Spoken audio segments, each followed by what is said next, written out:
Guys, जैसा कि आप सभी को मालूम है कि उड़ीसा के बालासोर में जो ट्रेन का इतना भीषण हादसा हुआ कि 3 ट्रेनें एक साथ में टकरा गई। तो सबसे पहले तो हम ये बात करते हैं कि इसका कारण तो देखो अभी पता नहीं चला है। इसके ऊपर जांचें चल रही है कि किस कारण से हो सकता है, जैसे कि किसी इंसान की गलती है या मशीन की गलती से हुआ है या कोई साजिश है। तो इसके ऊपर क्या हुआ, अभी कुछ समितियां बनी है, जांच कर रही है। बस अपन ये कर सकते हैं कि दुआ कर सकते हैं कि जितने भी लोग, कम से कम 300 लोगों की इसमें मृत्यु हुई है और 900 से ज़्यादा इसमें क्या हुआ, इंजर्ड हुए हैं। तो भगवान से हम प्रार्थना करते हैं कि जो 300 लोगों की मृत्यु हुई उनकी आत्मा को शांति प्रदान करें, और जो 900 लोग इसमें घायल हुए हैं उनको भगवान जल्द से जल्द स्वस्थ करें। तब इसमें अपन समझते हैं कि आखिर कैसे हादसा हुआ था। देखो, हादसे का समझने से पहले मैं आपको लोकेशन बताता हूँ कि ट्रेन आखिर चल कैसी रही थी। तो ट्रेन ए है हमारी कोरोमंडल एक्सप्रेस। ये आपको ग्रीन कलर में दिख रहा होगा, ट्रेन है कोरोमंडल एक्सप्रेस। तो जो कोरोमंडल एक्सप्रेस थी ना, ये जा रही थी कोलकाता से लेकर चेन्नई तक। ये इसका रूट जो आपको ब्लू कलर की लाइन में दिख रहा है यहाँ पे, ये जा रहा है, देखो। तो ये कोलकाता से जा रही थी सीधे चेन्नई में, है ना। और दूसरी तरफ से बेंगलोर, एक सॉरी, यशवंतपुर से आ रही थी train number B, Yesvantpur Howrah express. ये आ रही थी यशवंतपुर, ये पड़ता है कर्नाटक में, और यशवंतपुर से आ रही थी पश्चिम बंगाल के हावड़ा में। अब ये जो दोनों ट्रेन है ना, इनका टर्निंग पॉइंट, जो एक मिलने का जो पॉइंट है, वो था बालासोर उड़ीसा में। ये दोनों ट्रेन के एक दूसरे को पास करने वाली थी वहाँ से। तो ये तो हुई लोकेशन। अब आगे समझते हैं हादसा कैसे हो गया। देखो, सबसे पहले मैं आपको बताता हूँ कि लाइनें क्या होती है। तो एक तो लूप लाइन होती है जो पटरियों के पास में होती है ना। लूप लाइन में क्या होता है कि किसी ट्रेन को हम पास करवाने के चक्कर में दूसरी ट्रेन को वहाँ पे खड़ी करते हैं।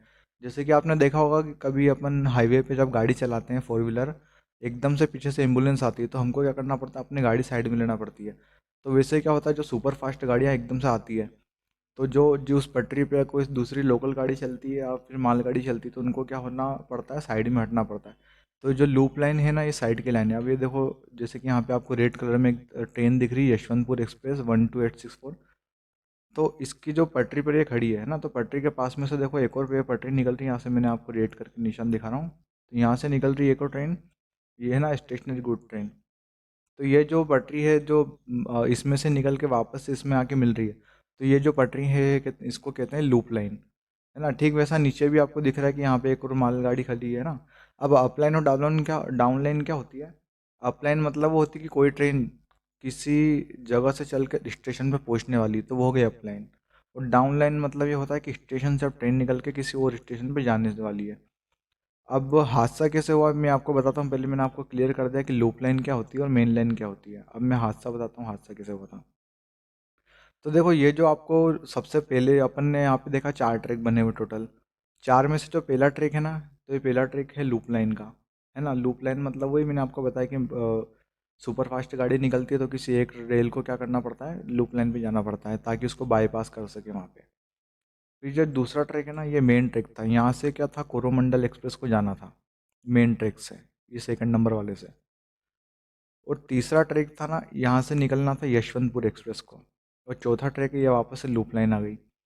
तो क्या हुआ था कि जो पहला ट्रैक है, ये लूप लाइन थी यहाँ पे, इसमें कोई गलती नहीं थी, बस ये थी कि मालगाड़ी खड़ी थी, तो ये तो चलो ठीक है, क्योंकि सेकंड ट्रैक में से ये ट्रैक मैं आपको एरो करके दिखा रहा हूँ, इस ट्रैक पे से जाना था इस वाली रेलगाड़ी को।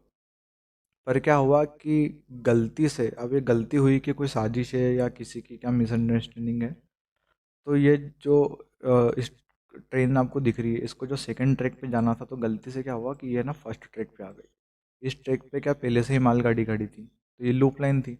अब जैसे ये ट्रेन चली तो इसको पता नहीं था कि लूप लाइन पर एकदम से मालगाड़ी से टकराएगा, एक साथ धमाका हुआ और उसके सारे डिब्बे क्या हुए, क्षतिग्रस्त हो गए। अब धमाका इतना जोरदार था क्योंकि इसकी स्पीड की बात करो तो 130 किलोमीटर प्रति घंटे की रफ्तार से ट्रेन चल रही थी। ऐसा धमाका हुआ कि जो इसके जितनी भी बोगियाँ हैं ना, तो सारे क्या हुआ कि एक इधर उधर फिका गई। अब हुआ क्या कि ये जो सेकंड ट्रैक पर तो इसके कुछ डब्बे फिका गए, और कुछ डब्बे क्या हुआ, इसके थर्ड ट्रैक पे भी फिका गए, गिर गए मतलब, है ना। अब इसमें क्या हुआ कि जो पीछे के जो डब्बे थे, जो जिसमें से थोड़े बहुत लोग जम गए थे, मतलब धमाके की आवाज़ सुन के क्या हुआ, आसपास के गांव के लोग भी आए कि एकदम से धमाका क्या हुआ। पीछे के बोगी के लोग भी निकले कि आखिर हुआ क्या ऐसा, मतलब क्यों ट्रेन टकरा गई। उतरे ही थे ट्रैक पे कि कुछ ही मिनटों के अंदर क्या हुआ, एक और ट्रेन आ गई थी हमारी यशवंतपुर हावड़ा एक्सप्रेस। ये ट्रेन इतनी स्पीड में थी कि ये भी ट्रेन क्या हुआ, जाके इसके डब्बों से टकरा गई, उसके डब्बे भी क्या हुआ, क्षतिग्रस्त हो गए। तो ये जो था ना, ये इस प्रकार से हुआ था इसका ट्रेन हादसा। अगर आपको समझ में नहीं आया तो एक बार फिर से वीडियो रिवाइंड करके देख लेना, बाकी इस कारण से इसका हादसा हुआ था। अब मैं आपको बताता हूँ कि कवच सिस्टम ने इसमें काम क्यों नहीं करा, और आपको भी सुनने में आएगा कि कवच करके एक सिस्टम होता है, तो उसके बारे में समझते हैं। देखो कवच सिस्टम क्या है, कवच एक है ट्रेन प्रोटेक्शन सिस्टम, है ना। इसको बनाया किसने है, तो इसके बनाने की बात करें तो इसको बना है research design and standard organisation RDSO ने। अब ये क्या है, एक ऑटोमेटिक ट्रेन प्रोटेक्शन सिस्टम है ना। रही बात टेक्नोलॉजी की, कौन से लेवल की टेक्नोलॉजी है, तो सेफ्टी इंटीग्रिटी लेवल 4 की टेक्नोलॉजी है। उसके बाद में हम बात करते हैं कि देखो 2022 और 23 में क्या हुआ, यूनियन जो मिनिस्टर ने बजट पारित करा इसके लिए कि 2022-23 तक हम क्या करेंगे, 2000 किलोमीटर ट्रैक, मतलब जो इंजन रहेंगे 2000 किलोमीटर के आसपास ट्रैक पे जो इंजन रहेंगे, उनमें क्या करेंगे, हम कवच टेक्नोलॉजी को लगा देंगे। पर सब देखो हवा हवाई बातें हैं। देश में कुल 13,446 ट्रेन है, उसमें से केवल 65 ट्रेनों में अभी तक लग पाया है। बाकी सरकार ने इसका टारगेट रखा है 2027-28 तक कम से कम 34,000 ट्रैक पर इसको बिछा देंगे। इसको जो पर किलोमीटर लगाने का खर्चा आता है ना, वो है 50 लाख रुपीज़ पर किलोमीटर, जो अन्य देशों के मुकाबले क्या है, भारत में थोड़ा सस्ता है। फिर दूसरे देशों की बात करूँ तो मतलब 1 किलोमीटर पे इसको लगाने का खर्चा आता है 2 करोड़ लगभग, है ना। तो ये होता है कवच ट्रेन प्रोटेक्शन सिस्टम। अब ये देखो काम कैसे करता है, इसको भी अपन एनिमेशन से समझते हैं। देखो यहाँ पे क्या है, ये मालगाड़ी खड़ी हुई है, ये मालगाड़ी समझ लो या पैसेंजर ट्रेन समझ लो। अब ये जो कवच सिस्टम जो रहता है ना, वो देखो इंजन में लगता है ना, यहाँ पे इंजन में लगेगा ये सिस्टम, कवच सिस्टम।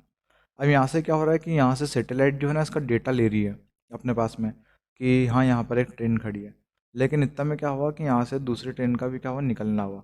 तो सैटेलाइट क्या करेगी, इसको रडार से मैसेज भेज देगी कि देखो यहाँ पे दूसरी ट्रेन भी खड़ी है। तो इसमें क्या होता है कि ट्रेन ऑटोमेटिक क्या करती है, रुक जाती है। इसमें क्या होता है कि ड्राइवर को ना ब्रेक लगाने की ज़रूरत, ना ही स्पीड कंट्रोल करने की ज़रूरत रहती है।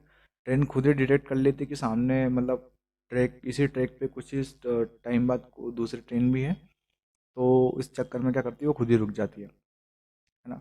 लेकिन मैं आपको ये बात बता दूं कि जो कवच सिस्टम है, ये केवल इंजनों पे काम करता है। अगर सपोज मानिए कि कोई बोगी पड़ी हो आगे, है ना, तो बोगी पड़ी हो तो ये दूसरी ट्रेन क्या करेगी, उसको ठोक देगी फिर, क्योंकि ये इंजन में सिस्टम लगता है। तो जब बोगी थोड़ी सैटेलाइट को मैसेज भेज पाएगी कि यहाँ पे लोकेशन ये है। मतलब कुल मिला के ये मानो कि GPS जैसे काम करता है कवच सिस्टम भी। तो वीडियो जो था, अगर आपको इन्फॉर्मेटिव लगा हो तो प्लीज़ वीडियो को लाइक करिएगा और हमारे चैनल को सब्सक्राइब करिएगा। और बस प्रार्थना कीजिएगा कि जितने भी लोग इस ट्रेन हादसे में मतलब दुर्घटनाग्रस्त हुए हैं, वो जल्दी से जल्दी ठीक हो जाए। जय हिंद, धन्यवाद।